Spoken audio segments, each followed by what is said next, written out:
नमस्कार, आदाब, सत श्री अकाल, जय भीम, जोहार। मेरा नाम है नवीन कुमार। दिल्ली की सीमाओं पर 10 महीने से बैठे किसानों को उठाने के लिए क्या टूटने वाला है पुलिस का कहर? 10 महीने से जारी किसान आंदोलन का हाल भी क्या शाहीन बाग आंदोलन की तरह ही होने वाला है? सीधे कहें तो क्या किसान आंदोलन खत्म होने वाला है? और क्या इसके लिए पुलिस की लाठी का इस्तेमाल होगा, जोर जबरदस्ती होगी? यह सवाल इसलिए कि सुप्रीम कोर्ट ने बिल्कुल वैसी ही टिप्पणी की है जैसी सीए एनआरसी के खिलाफ जारी आंदोलन शाहीन बाग के समय की थी कि आप राजमार्गों पर आवाजाही को अंतहीन समय तक रोककर कैसे रख सकते हैं। आखिरकार इस मामले में पुलिस क्या कर रही है, सरकार क्या कर रही है? अब जरा विस्तार से समझिए पूरे मामले को। किसान आंदोलन को समझने के लिए बहुत जरूरी है। नोएडा की रहने वाली मोनिका अग्रवाल ने सुप्रीम कोर्ट में याचिका लगाई थी कि मिलॉर्ड, जब से किसान आंदोलन शुरू हुआ है हमारा जीना मुश्किल हो गया है। पहले तो हम 20 मिनट में ही नोएडा से दिल्ली पहुंच जाते थे, अब हमको 2 घंटे लग रहे हैं क्योंकि किसान दिल्ली जाने वाली सड़क घेर कर बैठे हुए हैं। किसानों को हटाया जाए, यह एक भयावह सपने की तरह है। याद कीजिए, बिल्कुल ऐसी ही दलीलें शाहीन बाग आंदोलन के समय 2020 में सुप्रीम कोर्ट में दी गई थी और तब भी सुप्रीम कोर्ट ने अपने आदेश और टिप्पणियों में कहा था कि विरोध के अधिकार का मतलब यह नहीं है कि आप सड़क घेर कर बैठ जाएंगे और घेरे ही रहेंगे। अपने 13 पन्ने के फैसले में सुप्रीम कोर्ट ने लिखा था कि औरतों, बच्चों और बुजुर्गों का व्यापक आंदोलन राहगीरों के लिए मुसीबत बन गया है। इसके बाद क्या हुआ आप जानते हैं। कोरोना की आड़ में पुलिस ने प्रदर्शनकारियों के टेंट तंबू उखाड़ डाले थे। बिल्कुल वैसी ही टिप्पणी अब सुप्रीम कोर्ट ने किसान आंदोलन के संदर्भ में की है। जस्टिस एसके कौल और जस्टिस एमएस सुंदरेश की खंडपीठ ने कहा है कि कैसे हाईवे को रोजाना जाम किया जा सकता है। यह सरकार की ड्यूटी है कि वह सुप्रीम कोर्ट द्वारा दी गई कानूनी व्यवस्था को लागू करवाए। कोर्ट शाहीन बाग आंदोलन के संदर्भ में दिए गए फैसले का जिक्र कर रहा था जिसमें कहा गया था कि सड़कों और सार्वजनिक स्थानों को अनिश्चित काल के लिए ब्लॉक करके नहीं रखा जा सकता। प्रशासन की ड्यूटी है कि वह ऐसी जगहों को खाली कराए। इस तरह के प्रदर्शन के लिए पब्लिक प्लेस और सड़कों को कब्जा करने के मामले में प्रशासन कार्रवाई करे और अदालत के आदेश का इंतजार न करे। यही से सवाल उठता है कि क्या किसानों पर लाठियां बरसने वाली हैं, किसानों के तंबू उखाड़े जाने वाले हैं और क्या दिल्ली की सीमाओं पर 10 महीने से जारी किसान आंदोलन के दिन अब गिने चुने रह गए हैं? देखिए कि किसान लगातार कह रहे हैं कि हम तीनों कृषि कानूनों को रद्द करवाए बिना यहां से टलने वाले तो नहीं हैं और इसके लिए अगर सरकार बदलनी पड़े तो वो भी बदलेंगे। किसान नेता यह भी कह रहे हैं कि हम किसी भी दिन सरकार के साथ बातचीत के लिए तैयार हैं। सरकार बुलाए तो सही। लेकिन भारत सरकार के महाधिवक्ता यानी सॉलिसिटर जनरल तुषार मेहता ने कहा कि सरकार ने बातचीत के लिए 3 सदस्यों की एक उच्च स्तरीय कमेटी बनाई है, लेकिन किसान उससे बातचीत के लिए राजी नहीं है।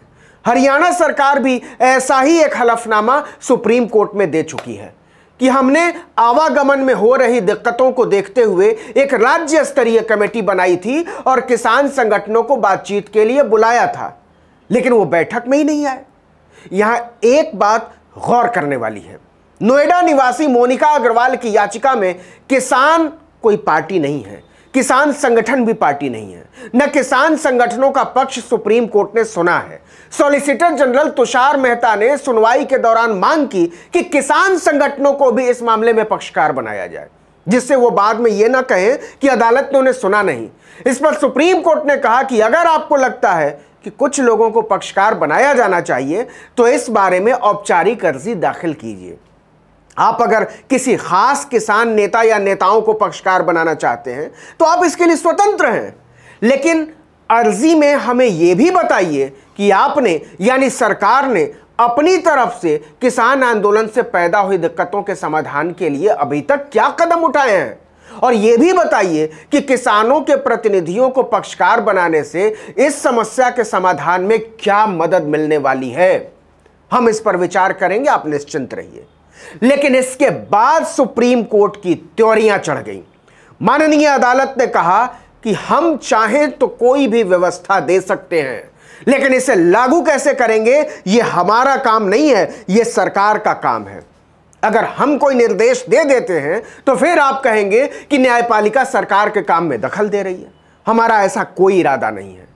अब कोर्ट ने कह तो दिया है कि किसान सड़कों को घेर कर बैठे नहीं रह सकते, लेकिन उन्हें उठाना सरकार के लिए, पुलिस के लिए इतना भी आसान नहीं होने वाला है, खासकर तब जब पंजाब और उत्तर प्रदेश में विधानसभा के चुनाव होने वाले हैं, जब किसान पश्चिमी उत्तर प्रदेश में बीजेपी के नेताओं को गांव में घुसने नहीं दे रहे हैं, हरियाणा में डिप्टी सीएम का हेलीकॉप्टर उतरने नहीं दे रहे हैं। 30 सितंबर की बात है, करनाल में बीजेपी के बड़े नेताओं की एक बैठक थी। इस बैठक को जानबूझकर गुप्त रखा गया था ताकि किसानों को इसका पता न चले। सोचिए क्या हालत हो गई है। प्रशासन को किसानों के क्रोध का अंदाजा था, इसलिए बैठक स्थल के चारों तरफ भारी बैरिकेडिंग कर दी गई थी। बड़ी संख्या में पुलिस वालों को भी तैनात कर दिया गया था, लेकिन किसानों को बीजेपी के बैठक की भनक लग ही गई और इसके बाद सैकड़ों की तादाद में किसान बीजेपी की बैठक स्थल की तरफ चल पड़े। रास्ते में खड़े किए गए सारे बैरिकेड्स किसानों ने हटा डाले और पुलिस कुछ नहीं कर सकी। बैठक करते बीजेपी नेताओं में हड़कंप मच गया कि किसान आ गए। बातचीत शुरू भी नहीं हुई थी कि उसको खत्म करना पड़ा। हालात बिगड़ते देखकर पुलिस वालों ने जैसे तैसे बीजेपी नेताओं को अपनी गाड़ी में बैठाकर चुपके से वहां से निकाला। इन हालात में सुप्रीम कोर्ट की टिप्पणी कि आप किसानों को हटाते क्यों नहीं है, यह प्रदर्शन और सड़क जाम कब तक चलेगा, हम इसको बर्दाश्त नहीं कर सकते। लेकिन सवाल है कि ऐसी सूरत में बीजेपी सरकार के पास इसे बर्दाश्त करने के अलावा रास्ता क्या है। पश्चिमी उत्तर प्रदेश, हरियाणा और पंजाब के जाट पहले से उससे खफा हैं। दादरी में राजा मिहिर भोज की मूर्ति से गुर्जर हटाए जाने से गुज्जर भी बुरी तरह भड़के हुए हैं। ऊपर से प्रतिमा की शिला पट्टिका पर कालिक पोतने को लेकर गुज्जर नेताओं को पुलिस गिरफ्तार कर रही है। मतलब जाट और गुज्जर दोनों बीजेपी के खिलाफ हो चुके हैं, दोनों पहले बीजेपी के वोट बैंक थे। इसका मतलब यह हुआ कि लगभग 125 सीटों वाले पश्चिमी उत्तर प्रदेश में बीजेपी की लुटिया गोल। ऐसी विकट परिस्थिति में वो अच्छी तरह जानती है कि किसानों के साथ जोर जबरदस्ती का चुनावी अंजाम क्या हो सकता है। लेकिन अगर कहीं कोर्ट ने आने वाले दिनों में किसानों को किसी भी सूरत में हटाने का फैसला सुना दिया तो क्या होगा, ये सोच सोचकर भाजपा की सांस अटकी हुई है। इस वीडियो में इतना ही, लेकिन अगर आपने आर्टिकल 19 इंडिया को अब तक सब्सक्राइब नहीं किया तो फौरन कर लीजिए। बेल आइकॉन दबाइए, घंटी जैसी आकृति, लाइक कीजिए और कमेंट करके बताइए हमारा वीडियो आपको कैसा लगा। अगर यूट्यूब पर देख रहे हैं तो सब्सक्राइब और फेसबुक पर देख रहे हैं तो आप फॉलो तो करते ही हैं, पेज को लाइक भी कर दीजिए। कमेंट करके ज़रूर बताइएगा आपको कैसा लग रहा है हमारा वीडियो। नमस्कार।